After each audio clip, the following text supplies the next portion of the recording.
I don't believe we've met. I don't think so either. Introduce yourself. I'm Ryan Cash. I'm the new planner, Planner 1. I'm going to be taking over for Becky's position, and I'm the newest member to the community development team. Oh, welcome. Well, it's a pleasure meeting you. Welcome. Yeah, I was going to introduce Ryan, but beat me to it there. So, well, we're here today to present a lot line adjustment. It's on King Road for two contiguous parcels, 1118 and 1122. Outlined in red at the center of your screen, we've got Taylor Avenue, U of I campus here to the north. Taylor running east-west, turns into Walenta, loops around King Road, access off of Taylor, and a private Queen Road, which accesses an apartment complex there. Primarily student apartment residential housing in this area. We've got single-family housing as you go up Walenta Drive, but along Taylor and King Road, primarily multifamily housing. Looking at the zoning configuration of the area, it's in the R4, which is our multifamily zone. West side of Walenta in the University Heights edition, R1 would be the single-family residential zoning district, and then to the north of Taylor Avenue is the University zoning district. So what the R4 zone says is that you have to have a minimum lot width of 50 feet, 5,000 square foot minimum lot size. The setbacks for that zone are going to be 15 feet in the front, 20 if you have a garage facing the street, rear yard is 20, street side's 13, side yard's 5, but both sides have to equal 15. And then we have flag lots, which are defined by the zoning code as a lot with access provided to the part of the lot designated for use as a building site by a narrow corridor. So typically you have a 20-foot wide access drive, which ends up going out into a larger usable lot where the building portion is. The zoning code says that they can't exceed 150 feet in length for the flagpole portion, and it can't exceed 20 feet in width. Or can't be less than 20 feet in width, excuse me. And there really is no limitation to how narrow or large that flagpole can be. So in this case, proposed to be 40 feet in width. These are the current two lots, 118 King here, center of your screen, and then there's 1122 King here to the east. You have a single-family dwelling on 1118 as well as 1122 King. This is the proposed lot line adjustment. 1126. Yeah, the numbers are different. It'll be 1122. So this is 1118. This is supposed to be 1122 King. She's had this mislabeled over here. So, so here's the lot line that's proposed to be adjusted. The lot line that is shared amongst the two lots. Proposed to move that 20 feet to the east and 36 feet north-south. This is what it looks like on the ground. You have a 10,087 square foot lot with 1118. You have a 7,200 square foot lot with 1122. Proposing to shift that line 20 feet to the east and 36 feet tall. And so that'll be the adjustment. That'll result in 1118 being 10,807 square feet in size and 1122 being 6,480 square feet in size. Makes a lot of sense. Access for the eastern property is off of Queen, It's off of Queen. and access for the western one is off of King? Correct. Yeah, there's an existing driveway off of King here for 1118. They currently use Queen Road, which I had mentioned before is private, but they have an easement for access on that. Would essentially create a flagpole lot because you'd have a lot that has a 40-foot wide access, and then it goes out into a 60-foot wide lot at the main portion there. So Is it really a flagpole? yeah, I mean, it meets our definition. We don't specify that. It is not what we normally see as flagpole lots. It's not. Usually you have a flagpole lot that has a 20-foot width, which is our minimum. So that's Right. at least what they have to be. When you go back to the definition of what the flagpole lot is, so it's providing access to part of the lot designated for use as a building site by a narrow corridor, but there is no direction as to how wide that can 20 be. 20 feet's wider than county roads. Yeah. Well, it meets our definition. So there, it meets the 20 feet, which is the required width. Does it meet the definition, Mike, because we say it does, or does it because it's not defined in there? I mean, it looks to me more like a peculiar shaped lot than a flagpole lot. Yeah, it is, but the flagpole portion of the flag lots. So these are the specific requirements for those. Can't exceed 150 feet in length, and it can't be less than 20 feet in width. So, based upon our interpretation of what a flag lot is, based upon that definition there, that this proposed lot would meet that requirement. Go back to your aerial with the change, please. So by declaring it a flagpole lot, that front small building has to be removed.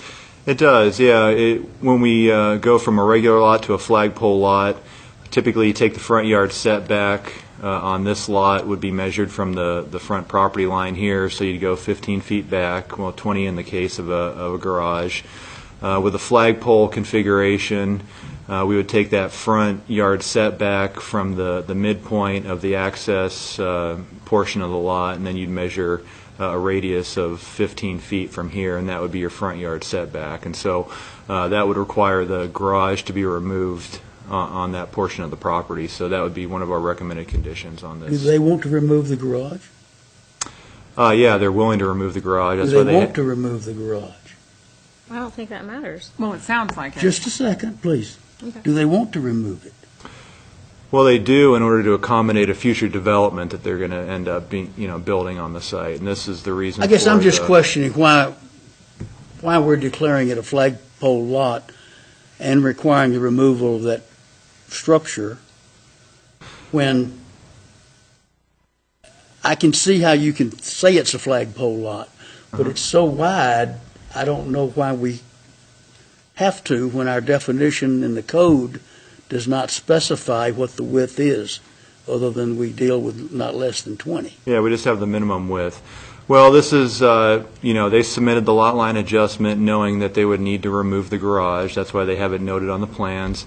It's in order to accommodate a future development. They have plans into our office in order to construct a couple single-family dwellings on 1118, and in order to meet the rear yard setback, they need 20 feet, and so this is the reason for the 20-foot shift on that property line, combining the two. So they were aware that they needed to remove the So our garage. defining of it as a flagpole lot is not pushing them towards something they really don't want to do.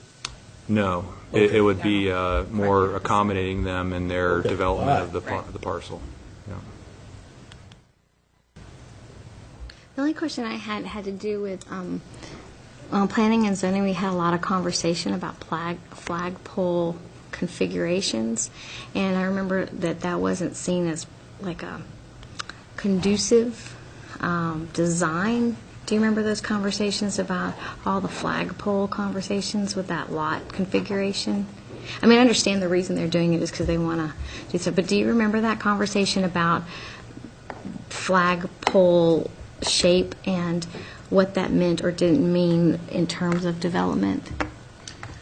I don't remember that specific conversation, but usually in older neighborhoods, you have opportunities to densify, and flagpoles just allow you that opportunity because sometimes you have structures that are built towards the front of the lot, and then there may be a larger area in the portion of the backyard which could be developable, and flagpoles just allow that opportunity for some infill development in existing neighborhoods. And so that's really what flagpole lots serve as far as the densification of existing areas. And Yeah, I think that's actually it was yeah. So you're reminding me of what it was, and so there was a big conversation about density, but they're already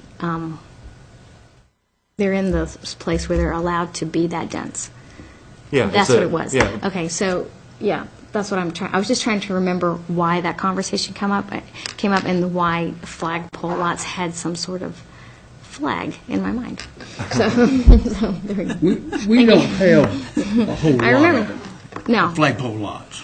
Not like the Lewiston Orchards does, where they've got such huge lots, and a lot of people have split them up in order to get more Yeah, when they initially plat these lots, usually they're pretty close, fairly close to the minimum lot size, and so there's not a whole lot of opportunities. You'd have to have a larger lot that's in maybe a multifamily zone that would be allowed to be divided up like that. But yeah, we don't. There's usually a few in every neighborhood, but there's not, one on every block type of thing. Well, maybe this will help with fair and affordable housing, right? If they go to do some development that is small. You may. Sure. That was kind of along the lines of what I was thinking. Is there any advantage or disadvantage specifically to this flagpole lot for the city, other than potentially an advantage of maybe allowing some maybe more affordable housing? Or In general, you mean? yeah, just in general. I don't see any problem with this at all, but I wanted to try and take a bigger view. Well, it allows density in these existing areas. It allows for the division of ownership. So, if they could certainly combine all these properties and build, what they're proposing to do on those without having this configuration, if they just wanted to have one ownership. But it allows for multiple ownership of the different parcels, allows for the densification of these existing areas. Those are the real advantages in our book. Okay. So in our Thank you. code, if we want, you know how we always have developers and they have to come and put in sidewalks when things become more dense, and I know the parking is always addressed. Does that get addressed also when we allow more dense development? Yeah, as soon as you build a new principal structure on a piece of property, whether or not there's one already existing on that property or not, you're required to improve the infrastructure if it's deficient. So if there's no sidewalk, the developer would be required to install one. If there's no curb, they'd be required to do that. If the street wasn't paved, then they'd be responsible for paving half of the street just adjacent to the frontage of the lot. So yeah, those all that's kick already- in as soon as there's a principal structure that a building permit is pulled for that. So Thank you. So that'd be a long-term advantage, wouldn't it? A little bit. it would, yeah. I mean, Infrastructure development. sometimes in older neighborhoods you have deficient infrastructure, and it would just allow that incremental increase in infrastructure in those areas. And, Sweet. Well, if there's anything we need over on Queen, it's more density. What about parking? Is it going to be required to be on site correct. with their new development? Yeah, we allow off-street parking to be satisfied on that lot or adjacent lots, and so there'll be more of a configuration where they're utilizing all three of those parcels on the screen there in order to achieve the off-street parking. But yeah, there's 4 dedicated off-street parking spaces right now on 1122. It's only a single-family dwelling, so technically they're only required to have a couple. So yeah, it would meet all off-street parking requirements right now. Because you can barely get through that place. I thought you were being sarcastic. No, I I wondered. mean, I was pointing out a fact. It's nothing if not challenging to try to drive through there, especially when you get further east up in the corners. Yeah, it's, you start hitting some topography once you head up Queen and around this apartment complex in particular. But, it's right next to the University of Idaho, and, that would be advantageous to, maybe leave your car at home when you go to school. So, Okay. Walk. Anything else? No, I think this sounds good. okay. We want to put it on consent. Yes. Yep. But if you can go on consent. Sweet. With that condition? Yes. Okay, thank you. With your condition. Okay.